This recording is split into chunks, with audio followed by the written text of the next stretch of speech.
Okay, so talking about your master thesis, hearing form in progressive metal, motivic return, genre borrowing, and sonata form in Parallax 2 by Between the Buried and Me. Mhm. I'd like to go into this some more. It's really interesting and really insightful. You talk about the way the album is structured and motifs, different motifs, and the way they're scattered and transformed. And I mean, I wonder if you could maybe just give an overview of the album, and then I'd love to go into some of the ideas that you discuss in there, such as Odyssey Form and ABAC and ABB, etc. Yeah. So yeah, maybe just start with an overview. Yeah, absolutely. So this album came out in 2012. That was the follow up, or well, Between the Bear and Me, kind of their big breakthrough progressive metal album was Colors, and then they released The Great Misdirect, and then Parallax 2 is kind of a lot of people see that as the follow up to Colors. So it's this huge 70 something minutes album, very densely packed with material. And so my thing was, I had been listening to it for years, playing a lot of it on guitar, and my thing was like, well, how does this work? Are there patterns in how the stuff is organized? Because like you can obviously hear if you spent some time with it, stuff comes back at a lot at various levels of form. So I kind of came up with well, and I guess kind of the bigger thing was this idea that the album is kind of meant to be listened to all together, and trying to figure out what that means in terms of kind of concrete details. So I came up with these kind of three approaches, three ways of thinking about hearing long spans of time. So first, I talk about motivic return. So basically, this pattern where if you get some idea, some motive, it'll tend to come back. You hear it once early, then you hear it twice later, you hear it three times after that. So these things kind of keep tending to expand. And then I talked about genre borrowing. So you listen to Between the Buried and Me, you hear, metalcore and progressive metal, obviously, but then also jazz and circus music and all these kind of things that are harder to place generically and definitely aren't metal.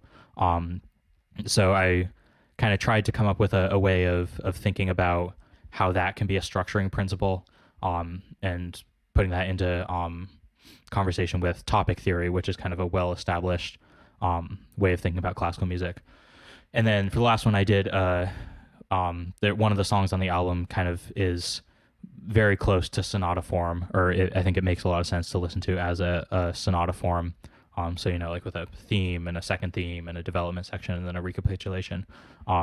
So kind of talking through that, and I think that just kind of gave another way of thinking about musical drama over the course of this 9-minute song.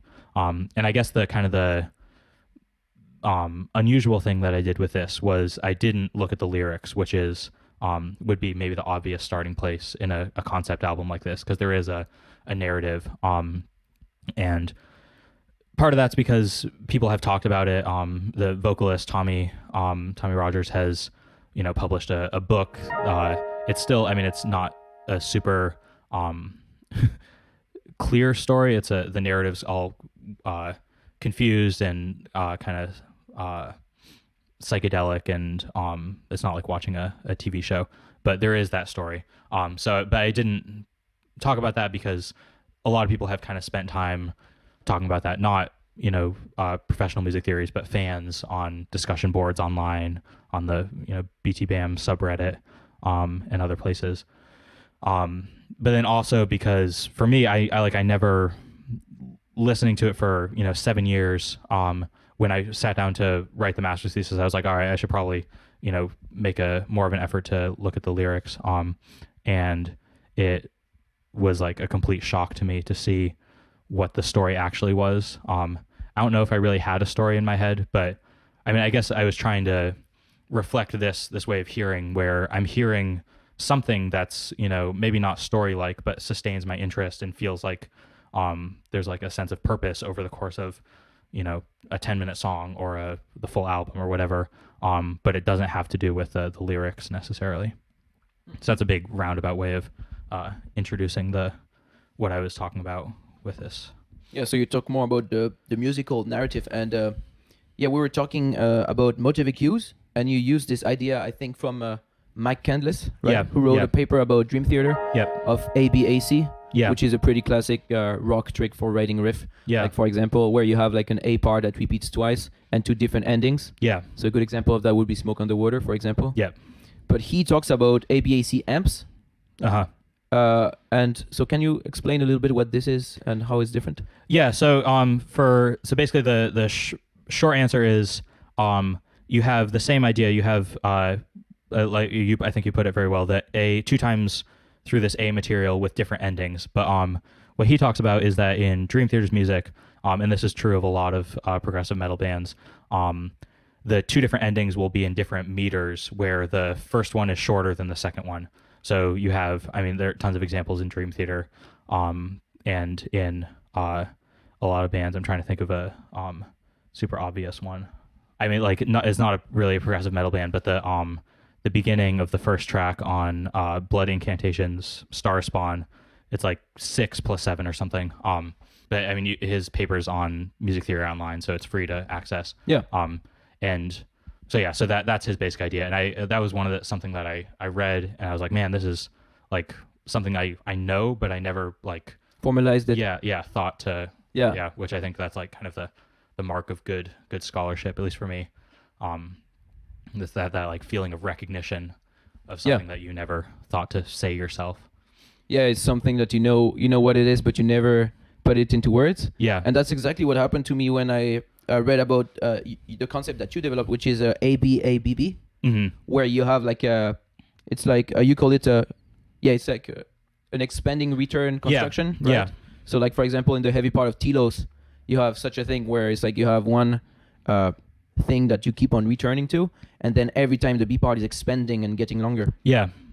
Yeah, the super clear version of that in the in Parallax 2 is in Lay Your Ghost to Rest, in the beginning of I call it the development section, but kind of right after the clean vocal, the first clean big block of clean vocals, where it's A B A B B A B B B B. So and they're super short. Each one is A and B are both just like a measure long, couple beats. It's 7/8 plus like 4/8.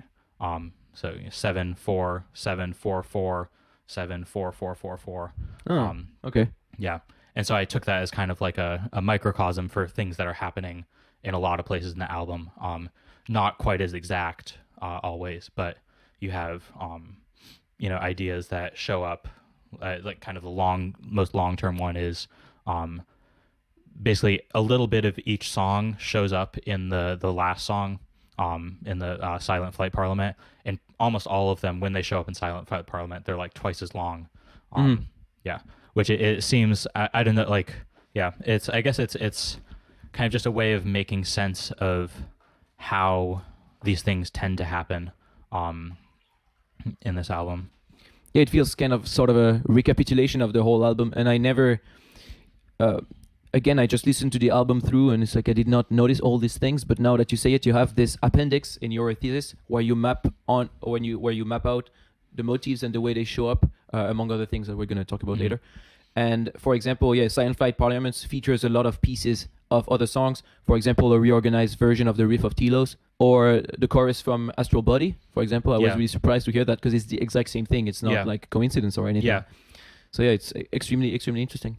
Yeah, and those are like, those things are kind of just like fun to find, and I feel grateful that I'm in a career where I can, nerd out about this album on my own and listen to it and play guitar, and I have they've published the whole tab book for it, so it's easy to kind of flip through and check if things are the same.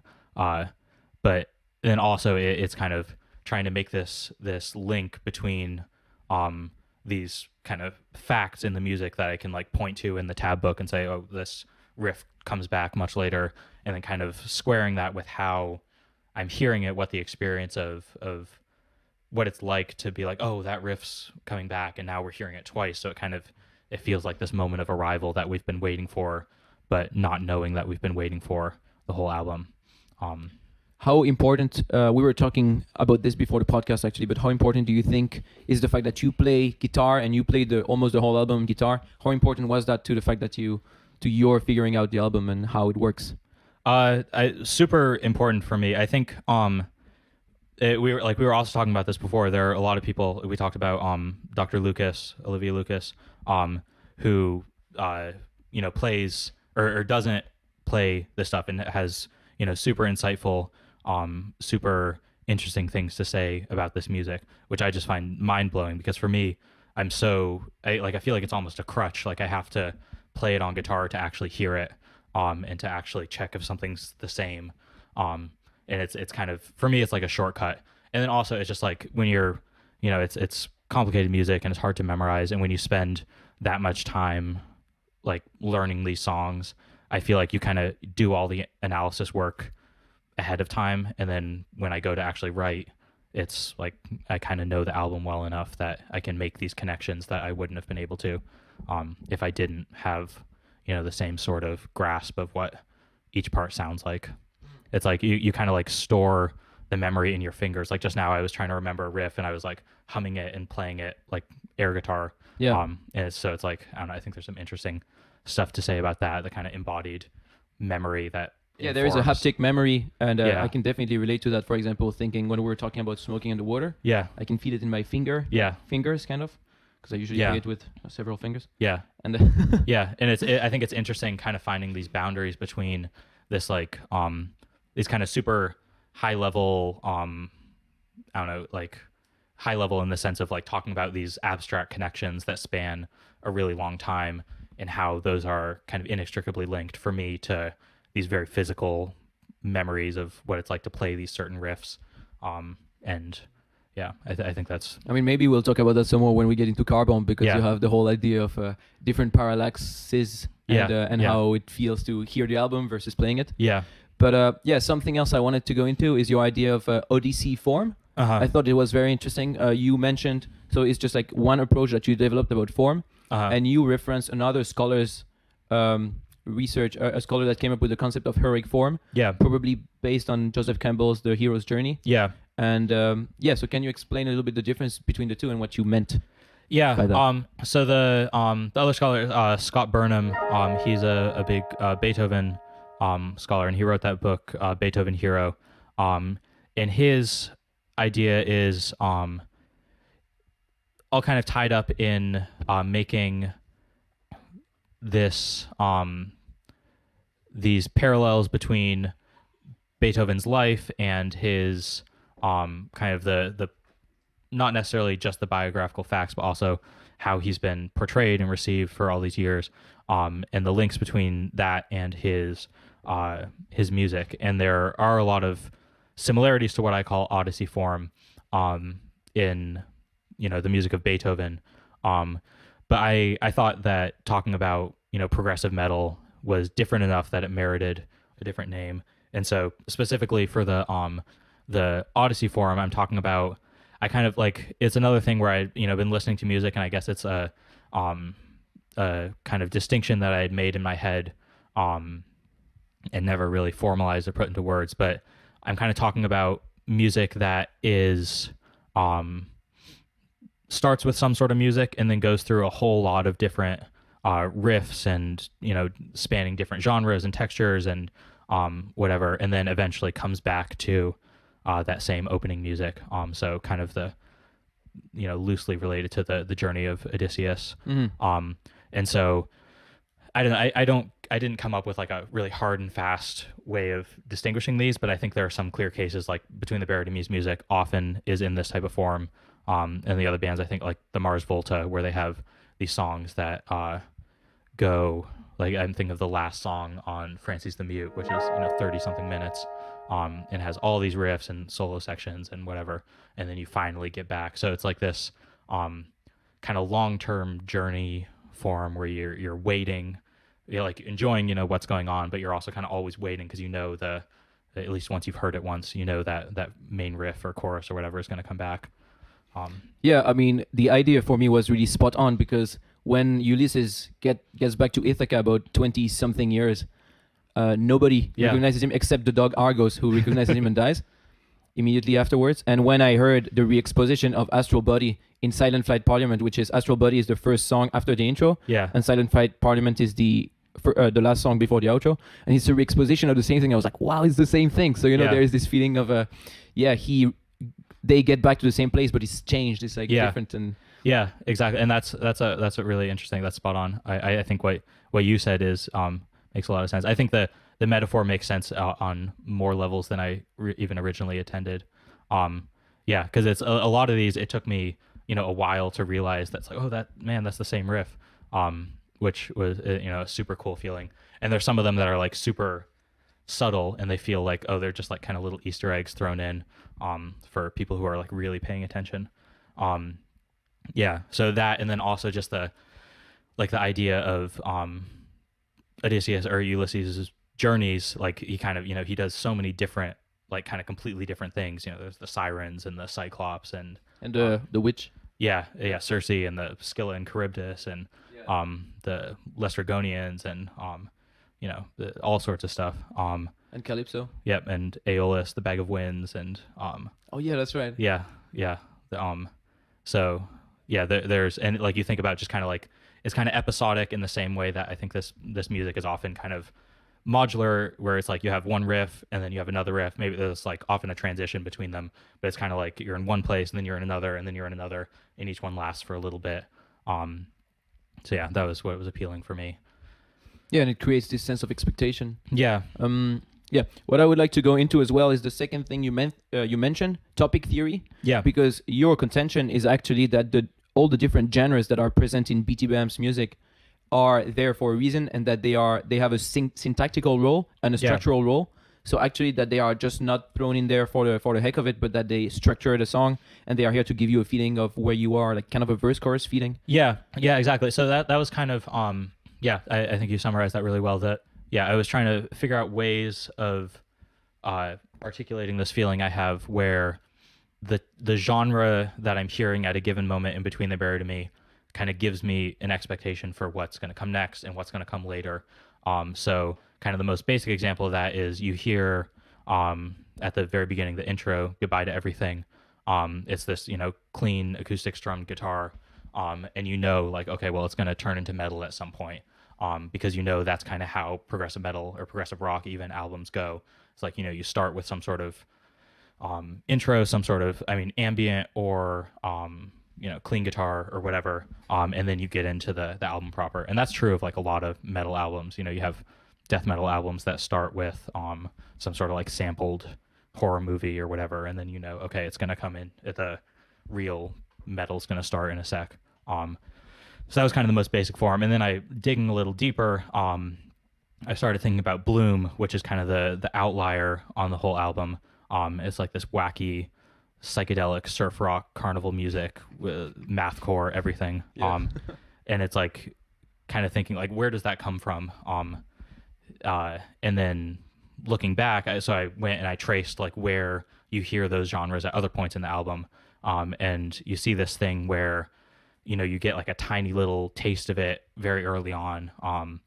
Depending on how strictly you're defining it, but even like as early as Astral Body, those like whole tone scale runs that you hear later in Bloom, you hear for just a couple measures, and then you hear there's kind of that organ, the organ like power chord tritones. Yeah, on the upbeats or something. Yeah. Dun, dun. Yeah.